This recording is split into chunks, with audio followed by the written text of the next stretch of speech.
Laymen's evangelical fellowship విశ్వాసమే విజయము అనుదిన ధ్యానములు August 25వ తారీఖు. గొప్ప ప్రత్యక్షత. శోధింప సఖ్యము గాని క్రీస్తు ఐశ్వర్యమును అన్యజనులలో ప్రకటించుటకును సమస్తమును సృజించిన దేవుని యందు పూర్వకాలము నుండి మరుగయ్యున్న ఆ మర్మమును గూర్చిన ఏర్పాటు ఎట్టుదో అందరికీ తేటపరచుటకును. ఎఫెసీయులకు రాసిన పత్రిక 3వ అధ్యాయము 8వ వచనం నుండి 11వ వచనం వరకు. ఇంతవరకు మరుగయ్యున్న మర్మమును గూర్చిన ప్రత్యక్షతను వివరిస్తున్నాడు.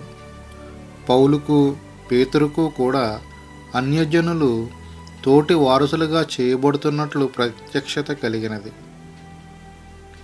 మనమందరము నిజమైన ద్రాక్షావల్లిలో అంటుగట్టబడిన అన్యజనులము. శోధింప సఖ్యము గాని క్రీస్తు ఐశ్వర్యమును అన్యజనులలో ప్రకటించుటకును సమస్తమును సృజించిన దేవుని యందు పూర్వకాలము నుండి మరుగయ్యున్న మర్మమును గూర్చిన ఏర్పాటు ఎట్టిదో అందరికీ తేటపరచుటకును. ఆ విషయాన్ని అర్థం చేసుకొనుట చాలా కష్టము. ఈ లోకములో ఉండువారికిని పరలోకములోనున్న అధికారులందరికీ తన యొక్క నానా విధమైన జ్ఞానము ఇప్పుడు తెలియబడవలెనని ఉద్దేశించి అని వ్రాయబడి ఉన్నది. ఇది నమ్మశక్యము కానిది. పరలోకంలోని పరిశుద్ధులకు కూడా తెలియని క్రొత్త విషయాన్ని బోధిస్తున్నామా? ఇదంతా అగమ్యగోచరముగా ఉన్నది. పరలోకంలోని దూతలకు పాపము అంటే తెలియదు.